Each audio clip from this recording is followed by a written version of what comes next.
네, 안녕하세요. 그럼 식품의 조리 원리부터 바로 또 이어서 진행하도록 하겠습니다.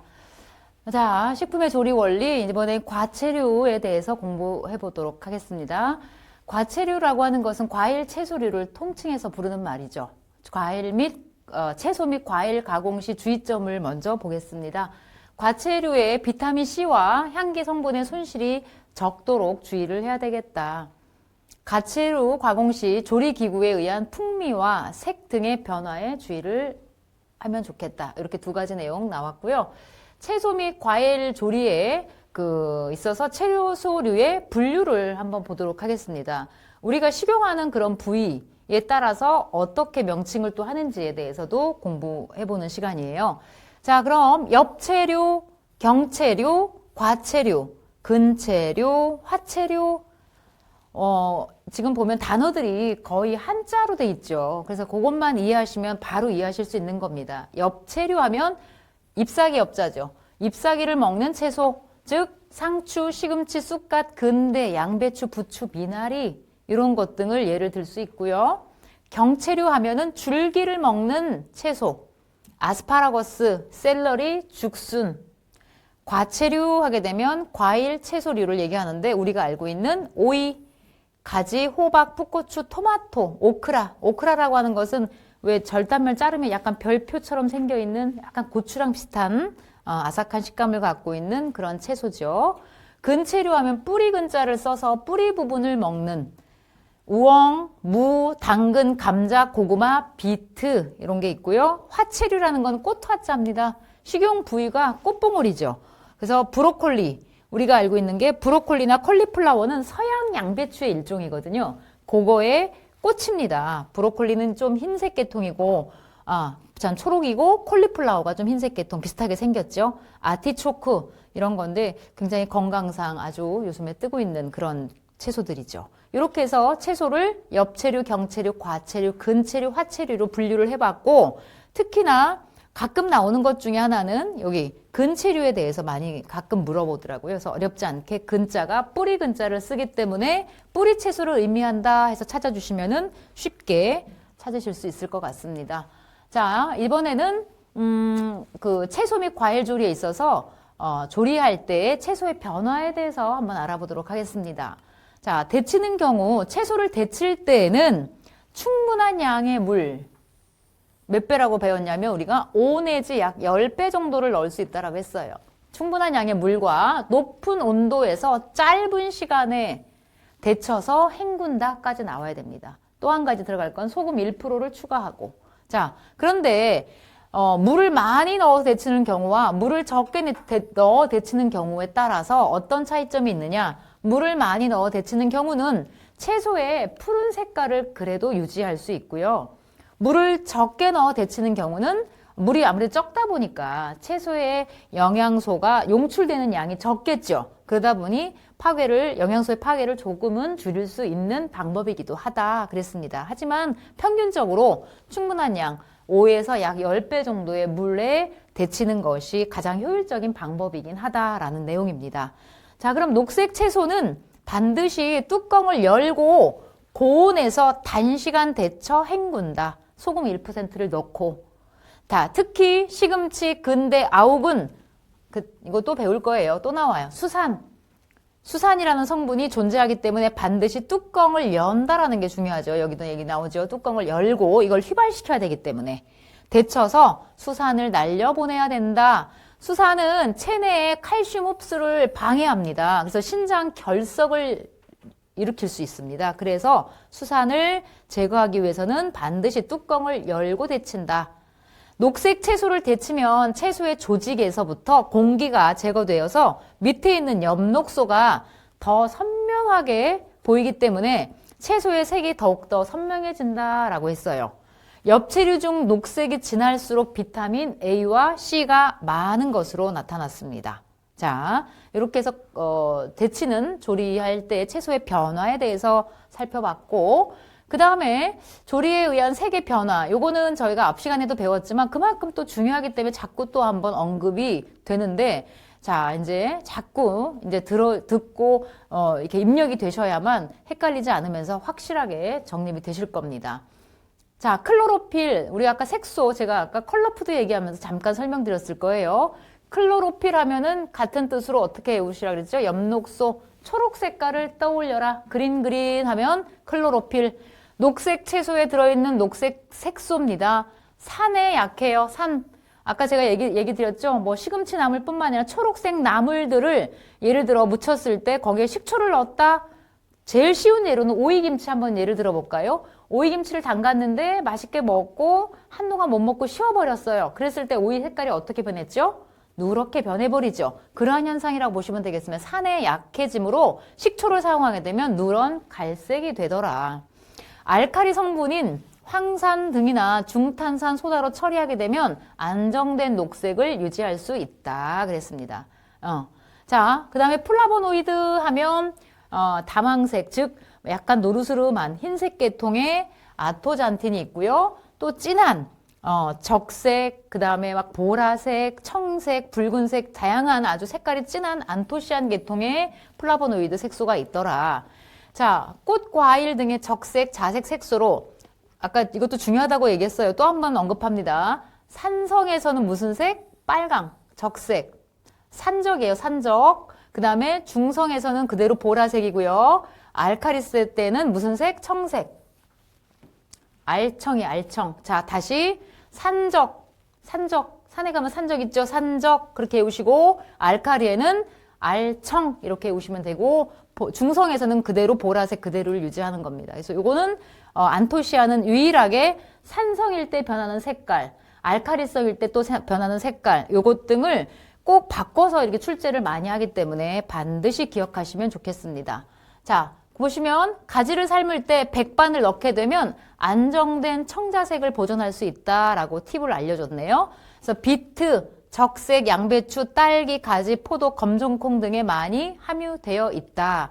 안토시안이라는 말은 많이 들으셨을 거예요. 오히려 또 시력보에도 좋다, 뭐 어디에 좋다, 뭐 이런 식으로. 자, 안토잔틴이라는 거 잠깐 설명드리겠습니다. 여기 얘는 흰 색깔을 띠는 성분들이에요. 그리고 약간 미색, 노란, 약간 연한 노랑빛을 띠는 그런 색소라고 보시면 돼요. 그래서 쌀, 콩, 감자, 밀, 연근 이런 속에 좀 들어있고요. 산에 안정하고 오히려 흰색을 나타내고 알칼리는 불안정해서 황색으로 변합니다. 자, 카로티노이드예요. 요거는 황색이나 오렌지색 색소로 주로 당근 하면 우리가 뭐라 그래요? 카로틴이라고 그러죠.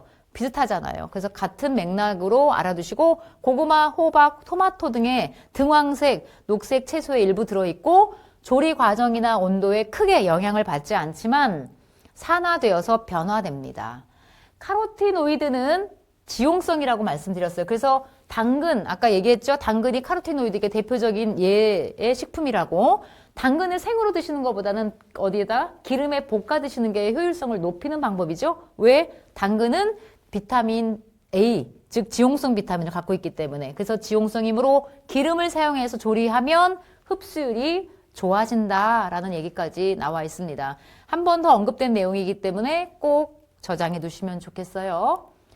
자, 이번엔 축산물 조리 및 가공 저장 들어갑니다. 자, 육류의 가공품의 대표적인 거 세 가지 하면 햄, 베이컨, 소세지 이렇게 있는데요. 자, 햄, 베이컨, 소세지는 다 조금씩 다른 방법으로 인해서 가공 처리가 되는데 햄이라고 하는 것은 돼지고기 어디 부분? 뒷다리. 우리의 뒷다리를 후육 또는 후지라고 표현합니다. 이것을 사용해서 식염, 설탕, 아질산염, 향신료 등을 섞어서 훈제한 것을 햄이라고 하고요. 베이컨은 뭐 많이 들어보셨지만 베이컨은 돼지고기의 어디? 배, 삼겹살. 우리 그 삼겹살을 그냥도 구워서 드시지만 서양에서는 이렇게 기름진 삼겹살 부위를 우리나라처럼 많이 먹진 않아요. 그렇기 때문에 그것을 가공해서 베이컨으로 만들어 쓰는 겁니다. 그래서 삼겹살 부분으로 만드는 것이 바로 베이컨이고 피를 빼낸 후에 햄과 같은 방법으로 만들어 놓은 제품을 베이컨이라고 하는 거. 다시 한번 얘기 드릴게요. 햄은 돼지고기 뒷다리, 후육, 후지. 베이컨은 복부, 돼지고기의 삼겹살 부분으로 만든다. 소시지는 햄과 베이컨을 가공하고 남은 고기에 기타 잡고기를 섞어 조미한 후 동물의 창자나 인공 케이싱. 왜 여러분들 그 소세지 먹어보면 그 이물감 있는 거 씹히는 게 그냥 다 씹어지는 게 있고 살짝 씹히는 게 있어요. 비닐처럼. 그걸 케이싱이라고 그러거든요. 그 케이싱에 채운 다음 가열이나 훈연 또는 발효시킨 것을 우리가 소세지라고 한다. 그래서 육류의 대표적인 가공품 하면 햄, 베이컨, 소세지. 그럼 육류의 연화법. 고기를 부드럽게 하기 위해서는 어떤 방법을 취해야 되느냐? 첫 번째는 기계적인 방법이 있을 수 있죠. 고기의 근육의 결 반대로 썰거나 요거는 주로 결 반대로 써는 건 육회 드실 때. 육회는 생고기를 먹는 거기 때문에 결대로 썰게 되면 입에서 계속 굴러다녀요. 잘 안 씹어지고. 그래서 육회를 먹는 용은 결 반대로 썰어주고 또는 칼로 다지거나 칼집을 넣는 방법. 왜 요즘에 벌집 삼겹살 뭐 많이 나오죠? 칼집 막 들어가 있죠. 그런 것처럼 이렇게 칼집을 넣어주는 방법도 고기를 부드럽게 하는 방법 중에 하나다라는 겁니다. 또한 단백질 분해 효소를 넣어서 첨가하는 방법이에요. 요거는 보면 천연적인 거죠, 대부분이. 그래서 우리 엄마들이 불고기를 재운다, 아니면 갈비를 재운다 할 때, 아유, 저희 가서 배즙 하나 사와라. 뭐 이런 말도 들어보셨을 텐데, 배즙이, 그럼 왜 꼭 다른 그 과일들도 많은데 굳이 배즙을 넣을까? 다 이유가 있는 거죠. 무슨 이유? 배즙에는, 자, 단백질을 이렇게 분해하는 효소가 들어있는데, 어디에? 프로테아제라고 하는 단백질을 분해하는, 즉 연육작용을 해주는 좋은 성분이 들어있기 때문에 배즙을 넣어주는 겁니다. 그래서 배즙과 생강에는 프로테아제가 들어있어서 이렇게 고기를 재우거나 양념할 때 넣어주는 하나의 방법이죠. 또 만약 배가 없다 그러면 파인애플을 넣을 수도 있어요. 파인애플 속에 브로멜린이라는 성분이 역시 연육작용을 도와주는 분해 효소고요. 무화과도 들어있습니다. 무화과에는 피신이라는 성분이 연육작용을 돕는 효소. 그 다음 파파야 속에 들어있는 파파인, 키위 속에 들어있는 액티니딘 이런 성분들이 다 무엇이다? 단백질을 분해시켜주는 연화, 효소가 들어있는 좋은 식재료다. 꼭 알아두세요. 아주 잘 나옵니다. 배즙도 잘 나오고요. 아니면 이 속에 들어있는 각각 들어있는 그 효소 이름에 대해서 맞게 연결한 것은 틀리게 연결한 것 이런 식으로도 나올 수가 있어요. 그래서 배, 파인애플, 무화과, 파파야, 키위 이런 종류는 단백질 분해 효소로 연육작용에 많이 쓰이는 식재료들이다. 그리고 어떤 효소들이 있었는지 꼭 기억해 두시기 바라겠습니다. 자, 이번에는 달걀조리예요. 자, 달걀의 구성을 보게 되면 각이라는 건 껍질. 우리 각질 이러잖아요. 각은 껍질이란 뜻입니다. 난황, 노른자, 난백, 흰자로 구성이 되어 있어요. 난각은 95% 정도가 탄산 칼슘으로 구성이 되어 있습니다. 네. 그리고 난황은 단백질 다량의 지방과 인과 철이 들어있어요. 인철이가 들어있네요. 인철이. 그리고 약 50%가 고형분입니다. 자, 남백은 농우남백과 수양남백으로 나뉩니다. 농우남백이라는 것은 신선도가 좀 좋은 것은 이렇게 흰자가 깨트렸을 때 퍼지질 않고 약간 몽실몽실하죠. 그런 걸 농우남백이라고 하고 수양남백이라는 것은 수양대군이 아니에요. 수양남백이라는 건 물이 많이 섞인 것처럼 주르륵 옆으로 흘러지는 그런 남백을 얘기합니다. 그러니까 요건 수양남백이 많다라고 하는 것은 신선도가 조금 떨어지는 거. 농우남백이다 라고 하는 건 신선도가 좀 더 신선한 거 이렇게 생각하시면 돼요. 달걀 한 개의 무게는 5, 60g 정도가 평균치다. 90%가 수분이고 나머지는 단백질이다. 그렇기 때문에 다이어트를 하시거나 아니면 그냥 편하게 단백질을 섭취하고자 할 때는 달걀이 가장 좋은 완전 단백질이잖아요. 그래서 늘 많이 드시기도 하지만 그만큼 영양 가치가 높다라는 그런 결과이기도 합니다. 여기서 또 한 가지 짚고 넘어갈 거는 난황, 계란 노른자의 유화성이에요. 유화성이라는 건 에멀전이라고도 하는데 난황의 레시틴, 난황 속에 들어있는 레시틴이라는 성분이 유화제로 작용을 해요. 그래서 우리가 난황으로 만드는 게 뭐가 있냐면 마요네즈 소스가 있습니다. 마요네즈 소스를 만드는 3대 3요소. 3요소 하면 난황, 식초, 식물성 기름. 이렇게 세 가지가 마요네즈를 만드는 기본 재료인데 그때 난황 속에 레시틴이라는 성분이 들어있어서 원래 물과 기름이 섞이질 않죠. 근데 그 섞이게끔 도와주는 역할을 하는 것이 무엇이더라? 난황에 들어있는 레시틴 때문에 그렇다라고 하는 거예요. 달걀의 유화성을 이용한 식품이 있습니다. 지금 얘기했던 대표 1번지가 마요네즈고요. 그 다음에 프렌치 드레싱, 샐러드 드레싱으로 많이 사용하죠.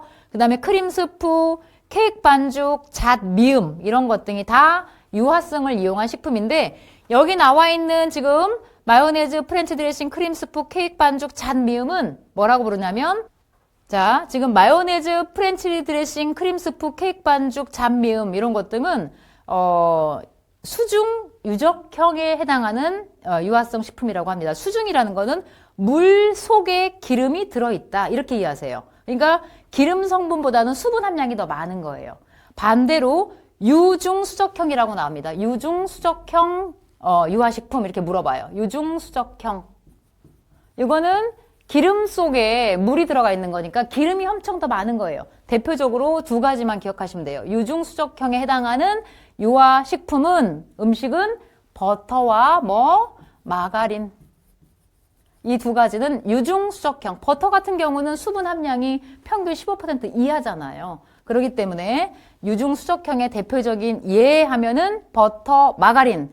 그 다음에 여기 나와 있는 일반적인 평범한 마요네즈, 프렌치 드레싱, 크림 스프, 잣, 미음 이런 것 등은 수중 유적형에 해당하는 유화식품이다. 두 가지 구분하실 줄 알아야 됩니다.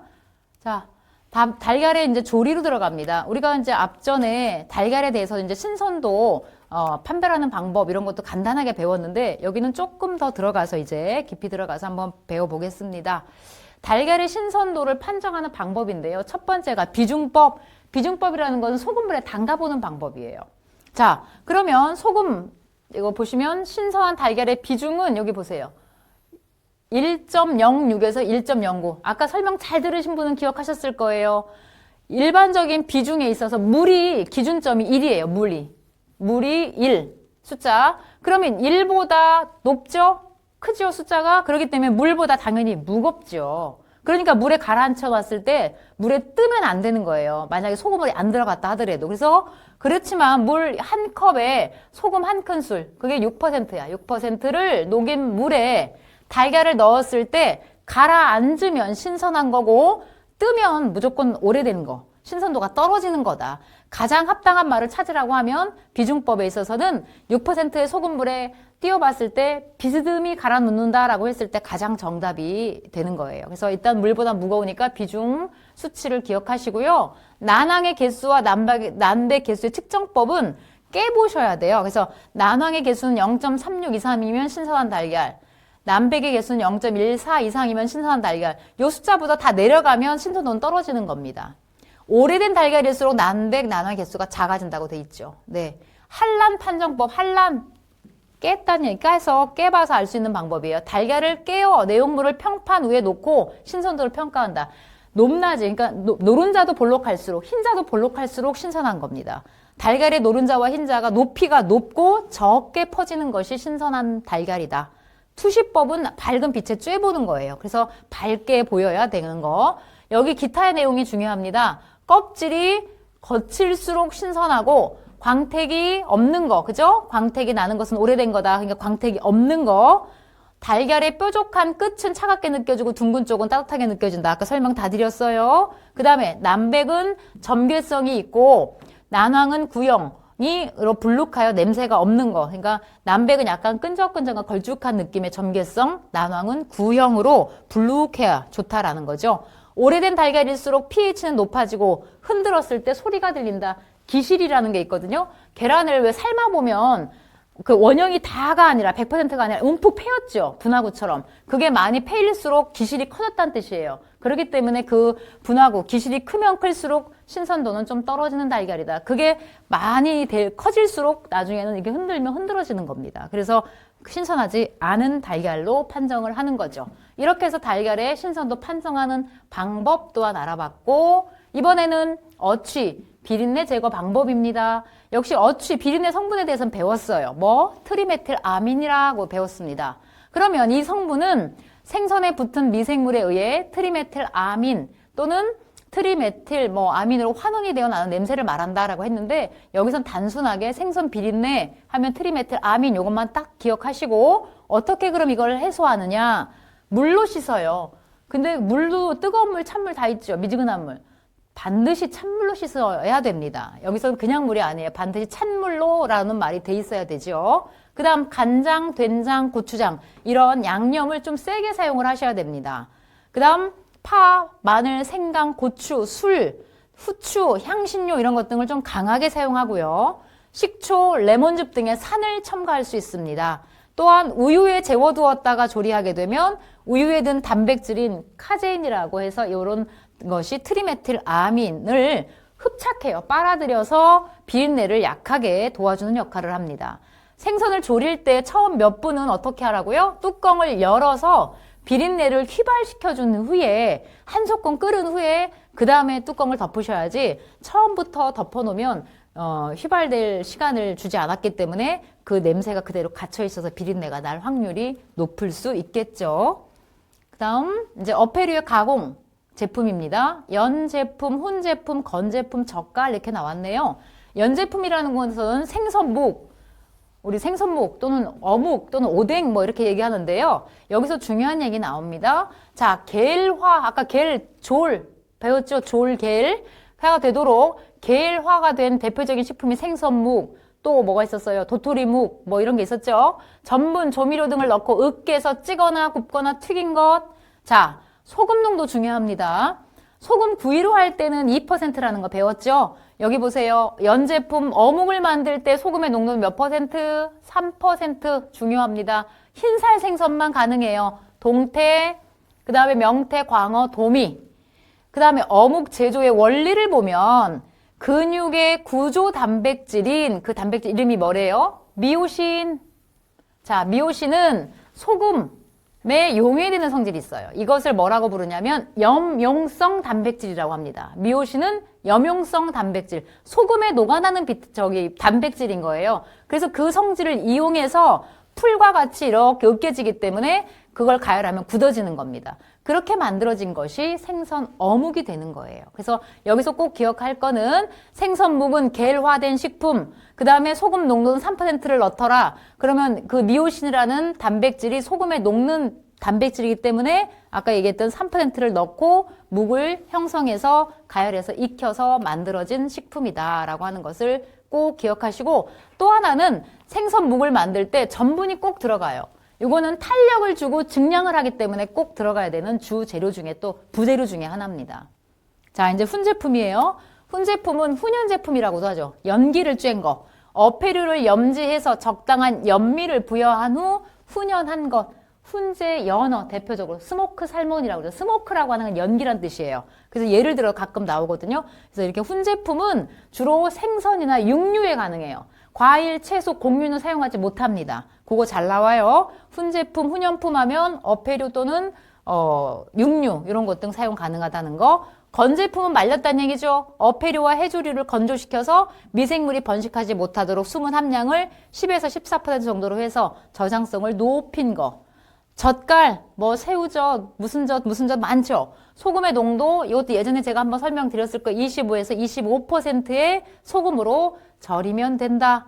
뭐 지역마다 뭐 온도 분포가 조금 높고 낮음에 따라 다르긴 하지만 평균 이렇게 소금의 농도, 젓갈 담을 때 평균 농도가 20에서 25%로 잡으면 된다. 자, 이번엔 유지의 종류와 튀김 조리의 특징으로 넘어갑니다. 유지라고 하는 건 기름 이렇게 이해하시면 돼요. 상온에서 보통 액체, 상온에서 고체로 있는 거. 자, 상온에서 그냥 액체로 있는 것, 기름들, 우리가 늘상 보는 것들. 참기름, 대두유, 면실류. 그냥 면실류는 우리가 뭐라 그래? 목화시기름? 뭐 이렇게도 얘기하는데. 그 다음에 상온에서 고체인 거, 소기름, 돼지기름, 라드라고 그러죠? 버터, 이런 것 등은 상온에서 고체기름. 그래서 보통 상온에서 고체인 것 등은 대부분이 포화지방산일 경우가 많아요. 그래서 웬만하면 이제 액체 기름들이 상온의 액체인 것 등이 식물성 기름일 확률이 또 높고요. 그러면 이런 기름을 어떻게 채취를 하느냐? 채취법이 있습니다. 압착법, 이것도 압착이라는 말 많이 들어보셨을걸요? 여러분들이 기름을 사러, 식용유나 이런 걸 사러 마트나 이런 데 가시면 올리브 오일에 뭐라고 써 있냐면 압착 올리브유 이렇게 써 있는 거 분명히 보신 분들 있을 거예요. 그 압착법, 즉 원료에 기계적인 압력을 가해서 기름을 채취하는 법. 그러니까 그 원물 자체를요 꽉 눌러 짜는 거예요. 쉽게 얘기하면. 그래서 식물성 원료의 착유에 이용이 되고, 그러니까 이렇게 압착법을 하게 되면 많은 양이 추출이 안 됩니다. 그렇기 때문에 압착법으로 짠 채취법으로 만든 기름들은 대부분이 고가예요. 그래서 올리브유나 참기름, 들기름 뭐 이런 것 등이 대부분이 압착법으로 활용하는 채취법이다. 자, 그럼 용출법은 뭐냐면 주로 고체형 기름들이에요. 그 원료를 가열해서 유지를 녹아 나오게 하는 방법입니다. 특히나 동물성 기름 같은 경우에는 평소 상온에서 고체이기 때문에 이걸 따뜻하게 끓이거나 데우는 거죠. 그러면 그게 녹아 나오게 되죠. 그렇게 추출하는 방법이 바로 용출법. 그 다음에 또 하나 추출법. 요거는 적은 양으로 많이 뽑아낼 수 있는 것들. 원료를 휘발성 유지, 용매라고 이제 있어요. 제재를 넣어서 그 용매를 휘발시켜서 유지를 채취하는 방법입니다. 불순물이 많이 섞인 물질에서 기름을 채취할 때 이용을 하는데 우리가 먹는 대두육, 콩기름이라고 하는 거 아시죠? 무슨 식용유 뭐 이렇게 하는 거 대부분이 나오는 게 다 뭐다? 추출법으로 활용한 방법이다. 그러니까 아까 얘기했던 압착법으로 우리가 콩기름이라고 하면 콩을 막 그냥 압착해서 짠 거라고 생각하는데 그건 오산이고요. 일반적인 식용유는 추출법. 그 다음에 국한적으로 참기름, 들기름, 올리브 이런 것 등은 압착법으로 채취하는 방법이라는 것을 참고하셨으면 좋겠어요. 자, 이제 향신료에 대한 성분입니다. 자, 요것도 이제 조금씩 겹쳐지는 내용들이 있어서 빠르게 진행할게요. 후추, 매운맛, 차비신. 그 다음, 요거는 뭐 육류 비린내, 누린내 제거한다라는 거. 고추, 톡 쏘는 캡사이신. 캡사이신 하면 톡 쏘는 느낌이 있죠? 그 다음 겨자 하면 시니그린. 여기서 한 가지 또 짚고 넘어갈 거는 40도라고 하는 거 잘 기억하세요.